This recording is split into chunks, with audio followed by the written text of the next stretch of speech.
এই লোকজন বা যেই গোষ্ঠীটা তারা গত 15 বছর, আর আমি নিজেও কিন্তু বাক স্বাধীনতার পক্ষে, আমি বিশ্বাস করি আপনিও পক্ষে, যেই দলটা যেই দলটা গত 15 বছর ধরে মানুষের বাক স্বাধীনতাকে চরমভাবে হরণ করেছে, চরমভাবে লঙ্ঘন করেছে, এর চেয়ে বেশি লঙ্ঘন করা সম্ভব না, সেই দলটা পৃথিবীর ইতিহাসে নাই। জি 15 দিন পরে সেই দলটাকে আবার বাক স্বাধীনতা দেওয়া কতটুকু যুক্তিসঙ্গত, একটা প্রশ্ন আপনার কাছে।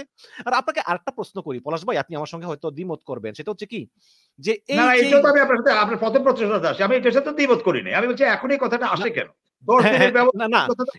না এখন যেটা করব আমি সেটা হচ্ছে যে এই যে আজকে যারা ধানমন্ডি 32 নম্বরে ফুল নিয়ে এলো, ওরা কিন্তু আসলে আওয়ামী লীগের আমলে কিন্তু ওরা দুর্নীতি 2 নম্বরই করে নাই, ওরা কিন্তু আসলে আওয়ামী লীগ করে এটা।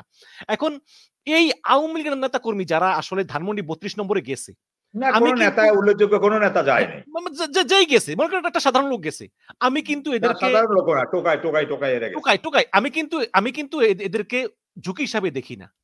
আমি ঝুঁকি হিসাবে দেখি যে এই হাসিনার জন্য যারা 15 বছর ধরে কাজ করলো, এখনো তারা সচিবালয়ে আছে, এখনো তারা আইন শৃঙ্খলা বাহিনীতে আছে, এখনো তারা আয়নাঘর ম্যানেজমেন্টে আছে, এই লোকগুলি কিন্তু হচ্ছে আমাদের বড় শত্রু, অথচ এদেরকে কিন্তু আমরা সাপ করতে পারতেছি না।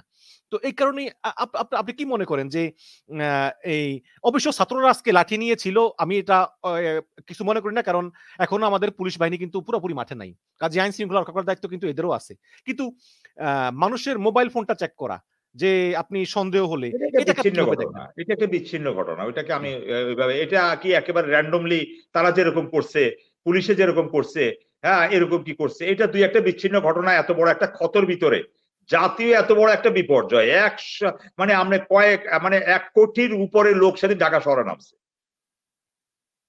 মানে আপনি যদি চিন্তা করেন এরকম একটা অবস্থার ভিতরে আপনি এই কথা আসে কে কোত্থেকে, মানে আপনি যদি এটা স্বাভাবিক কোনো ধরেন স্বাভাবিকভাবে ক্ষমতা হস্তান্তর টেক ওভার হ্যান্ড ওভার হইতো, তাহলে আপনার এই মানবাধিকার বা এটা, এখন আমি বলি মানবাধিকার কোথাও কাউ ধূলিসাৎ করা উচিত না, কিন্তু আমি বলছি যে কি এখনই এই জায়গাটা তো মানুষের মনে শঙ্কা তৈরি করে, একটা প্রতি বিপ্লবের আশঙ্কা মানুষ স্বপ্নে দেখে, যেখানে আপনি পার্শ্ববর্তী দেশে বসে প্রতিদিন স্টেটমেন্ট করতেছে পতিত সরকার, সেখানে আমেরিকার ইন্ডিয়ার মিডিয়াগুলা কিভাবে মানে উস্কে দিচ্ছে, ভারতের সরকার স্বয়ং কিভাবে উস্কে দিচ্ছে, হাসিনার ছেলে কিভাবে উস্কে দিচ্ছে, আপনি আমাকে বলেন। এই উস্কানির ভিতরে আপনি 10 দিনের মাথায়, যেটা আপনি আগেরটা যথার্থই ছিল যে এই ক্ষত শুকাতে না শুকাতে এই ঘটনাগুলো ঘটবে, এটা তো স্বাভাবিক ঘটনা, এটা নিয়ে আমরা এতটা মাতামাতি করা, মানে আমরা মানে একেবারে মানবাধিকার লঙ্ঘিত হয়ে গেছে, একেবারে চলে গেছে। আওয়ামী লীগ যদি মনে করে যে শেখ মুজিবুর রহমান সাহেবের এটা প্রাপ্য, তাহলে আওয়ামী লীগ এটা আগে উপলব্ধি করে নাই কেন? আওয়ামী লীগ কেন তাদের সম্পত্তি বানাইছে? এটা তো প্রয়োজন ছিল না। তাহলে আজকে আপনি সামগ্রিকভাবে ওটা জনগণের কাছে ওই আবদারটা থাকতো। আপনি যদি জনগণের এই যে আপনি ছুটিটা বাতিল করলো, এটা সব দল প্রফেসর ইউনূস সাহেবের আমন্ত্রণে গেছে, সবাই ভোটাভুটির মাধ্যমে সেখানে গিয়ে তারা তাদের মতামত দিয়েছে, এই 15 আগস্টের শোক দিবস এবং বাতিল করলো, ছুটি বাতিল করলো, ঠিক আছে। কিন্তু আপনি আমাকে বলেন তো, তারা তো সংবিধানে এটা সংযোজন করছে, সব একদলীয় ভাবে করে না এটা, তাহলে একদলীয় ভাবে করলে এটা আপনার সার্বজনীন হলো কিভাবে? তাহলে শেখ মুজিবুর রহমান সাহেবকে যদি সার্বজনীন করা হতো এবং ওনাকে যদি ওই যে জাতির পিতা কথাটা যদি না লাগায়, যদি বাংলাদেশের স্থপতি এই কথাটা বলা হইতো, তাহলে আমি মনে করি যে মানুষ আজকে এরকম একটা বিক্ষুব্ধ হইতো না। আমি এখনো ওনার প্রতি সম্মান রেখেই বলি, ওনার যেরকম সম্মান পাওয়ার অধিকার আছে, শেরে বাংলা একে ফজলুল সাহেব আছে, মাওলানা ভাসানী সাহেবের আছে, হ্যাঁ, তারপর আপনি একে ফজলুল হক সাহেবের আছে, প্রেসিডেন্ট জিয়াউর রহমান সাহেবের আছে। আপনি এটা 4টা জায়গায় তো আপনাকে আনতে হবে ঐক্যবদ্ধ করতে হলে, আপনি এটা না করে আপনি এটা করলেন, এখন ওইখানে ফুল দিতে গেল, তাও আজকে আওয়ামী লীগে যদি ওরকম একটা মানে কি বলবো একটা স্বাভাবিক প্রক্রিয়ায় পতন হইতো বা ক্ষমতা আসতো, তাহলে তারা তো দর্পেই তারা সেখানে যেতে পারতো, আজকে সর্বদলীয় বৈঠকে তারা অংশগ্রহণ করতে পারলো। যে লোক দেশের 18 কোটি মানুষকে ভাগ্য নিয়ে চিনিমিনি খেলে এবং তার দলের নেতা কর্মীদেরকে রাস্তায় হুমকি বুলেটের মুখে রেখে পালাই গেল, তাদেরই বা কতটা নির্লজ্জতা, তারা তাদেরকে কি বলে তারা এখানে আসলো, তারা যারা আসলো তারা তো ভাড়া করা এই টোকায় টোকায়, আপনি একজন প্রথম সারি, দ্বিতীয় সারি, তৃতীয় সারি, চতুর্থ সারির কোন নেতাও তো নাই, তাহলে এটা তো একটা গন্ডগোল পাকানোর জন্য, আমি ওই সেন্সে বলতেছি, এটা তো আপনার ঝামেলা পাকানোর জন্য। আপনার যদি গুড ইন্টেনশন থাকতো তাহলে তো আপনার বড় বড় বাঘা বাঘা নেতারা তো কি সবাই কি হ্যাঁ সেনা হেফাজতে আছে নাকি, সবাই গ্রেপ্তার হয়েছে নাকি, সবাই দেশের বাইরে চলে গেছে নাকি, সবাই আজকে বেরোতো, যাদেরকে জাতীয়ভাবে সবাই চিনে। আপনি আমার কথা কি বলছি আপনি বুঝছেন? তো তারা তো আসে নাই। তাহলে আপনি একটা টোকাই দিয়ে একটা ঝামেলা পাকাইতেছেন, এটা ইস্যু তৈরি করতেছেন। আবার সেই ইস্যুতে আমাদের কিছু কিছু লোকজন আবার নতুন করে 10 দিন যেতে না যেতে আবার এটা সমালোচনা শুরু করলো। ওয়াই?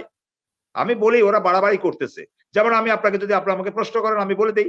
জনগণ যেন আমাদেরকে ভুল না বুঝে আপনাকে না বলবে। যেমন বিএনপি হুন্ডা মহড়া দেয়। আমি পছন্দ করি না। মোটরসাইকেল দিয়ে যেটা করতেছে হুন্ডা, গুন্ডা আমি এটা পছন্দ করি না। তারপরে ওই যে দলবল নিয়ে যে বিভিন্ন পাড়া মহল্লায় যেয়ে বলতেছে আপনাদের সাথে আমরা আছি। এটাতে জনগণ ভয় পাচ্ছে। বিএনপির ইন্টেনশন নিয়ে প্রশ্ন উঠতেছে। আমি সেগুলোর ইয়েটা করি। কিন্তু এই যে বিচ্ছিন্ন কিছু ঘটনা ঘটলো, মোবাইল একটা মানে একটা ছেলে ইমোশনালি আবেগতাড়িত হয়ে ২-৪টা ছেলে ২-৪ জায়গায় এরকম একটা ঘটনা ঘটছে। এটা একেবারে মানবাধিকার লঙ্ঘন হয়ে গেল। কেমন কি মানবাধিকার লঙ্ঘন? এই যে উনি যে টেলিফোনে ভয়েস রেকর্ডিং করে যে বাজাই দিল, সবাইকে উস্কে দিল, ১৫ তারিখে উঠে আসেন। এই যে হাসিনা যে এই কথাটা বলছে, সেদিনও কি হাসিনা একটিবার এই যতগুলা হাজার ছেলে মারা গেল, বা ১৫,৫০০ ছেলের মতো মারা গেল, ১০,০০০ মতো আহত হলো, উনি কি সে সময়ও কি বলেছেন যে আমি তাদের জন্য সমবেদনা জানাই? ওই যে বরগুনা কোন মানে জাহাঙ্গীর কবিরের সাথে যে উনি ফোনে কথা বলতেছিলেন সভাপতি, তাকেও অবশ্য গ্রেফতার করছে। সেই রেকর্ডটা বাজায় আমি বারবার শুনেছি। আমি চেষ্টা করেছি বুঝার। কই উনি সেখানে তো দুঃখ প্রকাশ করেন নাই। তো তার মানে কি? তার মানে আপনি সেখানে বসে এখনো উস্কে দিচ্ছেন। তাহলে মানুষের মনে ওই সেন্টিমেন্টটা তো থাকবেই। জি, এখানে মূল জায়গা। এখানে আমি আপনাকে একটা প্রশ্ন করতে চাই, সেটা হচ্ছে যে আপনি জানেন যে একটা গণঅভ্যুত্থান হয়ে গিয়েছে, বিশাল বড় গণঅভ্যুত্থান আমাদের ইতিহাসে, এটা আমাদের ইতিহাস হয়ে থাকবে। এই গণঅভ্যুত্থানের পর আমরা দেখেছি যে ইরানে আমরা দেখেছি গণঅভ্যুত্থানের পরে ৫,০০০ লোককে মেরে ফেলেছে অপোজিট পক্ষের। ফরাসি বিপ্লবেও দেখেছি। এমনকি আমাদের জিয়াউর রহমানের সময় দেখেছি তিনি যদি কেউ না মারতেন তাহলে ওরা কিন্তু আবার তার এই গদিনে টানাটানি করত। তো এরকম প্রতি বিপ্লবে আমরা দেখেছি যে এরকম রেকর্ড আছে। সেই হিসাবে কিন্তু বাংলাদেশে তেমন কিছু হয় নাই। কিন্তু আবার এই যে আপনি দেখেন যে তারপরে এই সেনাবাহিনীর সংগঠিত হচ্ছে হয়তো ঘটাতে পারতেছে না। সেটা এখনই বাংলাদেশ থেকে ফাঁড়াটা কেটে যায়নি। তো আপনি আপনি আপনি দেখেন যে সেনা কু করার চেষ্টা করা হলো, ব্যর্থ হলো। জুডিশিয়াল কু করার চেষ্টা করা হলো, ব্যর্থ হলো। আবার দেখলাম যে হিন্দুদের আজকে দেখলাম যে প্রশাসনিক কনকসর একটা পোস্টে প্রশাসনিক কাকা নাকি, আমি পুরোপুরি পোস্টটা পড়তে পারিনি।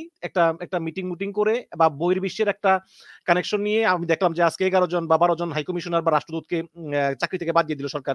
এগুলো কিন্তু হচ্ছে। আবার ওই সচিবকেও ওএসডি করে দিছে। আবার প্রধানমন্ত্রী কার্যালয় সচিব সালাউদ্দিনকে। আবার ওই হিন্দু নির্যাতন এটাও একটু বলবেন? আপনি বলতে চেয়েছিলেন, আমি থামিয়ে দিয়েছি ভারত নিয়ে, আমি দুঃখিত এর জন্য।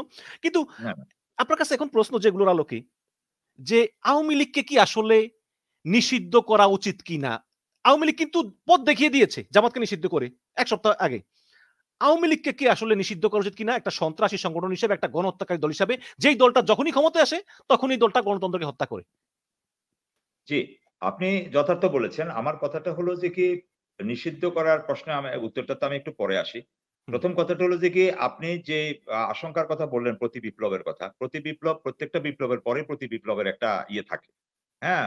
এটা মানে অবস্থা থাকে, কোথাও সফল হয়, কোথাও ব্যর্থ। তবে প্রতি বিপ্লবে আবার ওই সরকার ফিরে আসা, হ্যাঁ? সেটার কিন্তু সুযোগ থাকে না। সেটা কিন্তু ইতিহাসে কিন্তু এরকম ঘটনাটা নাই।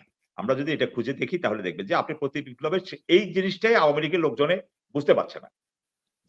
যেই প্রতি বিপ্লবে সরকার দেশ ছেড়ে চলে যায়, পালিয়ে যায়, সে আর সারভাইভ করার সুযোগ থাকে না। এখানে আপনাকে বুঝতে হবে যে উনি যদি এখানে ধরেন হিটলার মতো সুইসাইড করে দিতেন, বা উনি যদি স্বেচ্ছায় কারাবরণ করতেন এরশাদের মতো, তাই না? তারপরেও তো তার একটা জিনিসের অবশিষ্ট বেঁকে থাকতো। এখন উনি রাজনীতিটা করবেন কি দিয়ে? উনি তো একজন পলাতক। দেশের সাথে বিশ্বাসঘাতকতা, জাতির সাথে। যদিও জাতি তাকে দায়িত্ব দেয় নাই, কিন্তু উনি নিয়েছে তো জোর করে। জগদ্দল পাথরের মতো উনি জাতির বুকে বসেছিল তো। কিন্তু তারপরে তো উনার অধীনে ছিল। উনি এইভাবে হঠাৎ করে সবাইকে সাগরের মাঝখানে রেখে উনি যে চলে গেল, এই বিপ্লবের পরে উনার ফিরে আসা, এটা সুযোগ নেই। তবে ডিস্টারবেন্স বা সমস্যা তৈরি করা, এটা যেহেতু আমি প্রথম ভাবছিলাম যে এই অধ্যায়টা ওই জায়গায় শেষ। যখন উনার ছেলে বলেছিল যে আমরা আপনাদের কি হবে জানি না, যদিও উনাকে কেউ এই দায়িত্ব দেয় নাই, আমরা রাজনীতিতে যাব না, আমার মা রাজনীতি ফিরবে না, তখন কিন্তু আমরা আশ্বস্ত হয়েছিলাম। সত্যি আমি ব্যক্তিগতভাবে কে হয়েছে না হয়েছে জানি না। প্রথম স্টেটমেন্টটাতে আমি মানে খুব আশ্বস্ত হয়েছিলাম যে বোধহয় ঠিক আছে। যে এটাই হওয়া উচিত। মানে আর রাজনীতিতে ফিরবে না। একটা বুদ্ধিমানের কাজ হইছে। দেখা গেল যে কি সেটা না এইটা ২৪ ঘন্টা যেতে না যেতে এটা ইউটার্ন নেয়া হলো। তো আপনাকে যেটা বলি তারা যে জিনিসটা চাইছে আমি ওই বিপ্লবগুলো জুডিশিয়ারি বলেন, প্রশাসনিক বলেন, সেনাবাহিনীর ভিতরে বলেন, এগুলো সবগুলোই ব্যর্থ আপাতত দৃষ্টিতে হচ্ছে। কিন্তু এখানে আরো কিছু রাকব বোয়াল আছে। যেমন তারেক সিদ্দিকী। আপনি এখনো মানে সে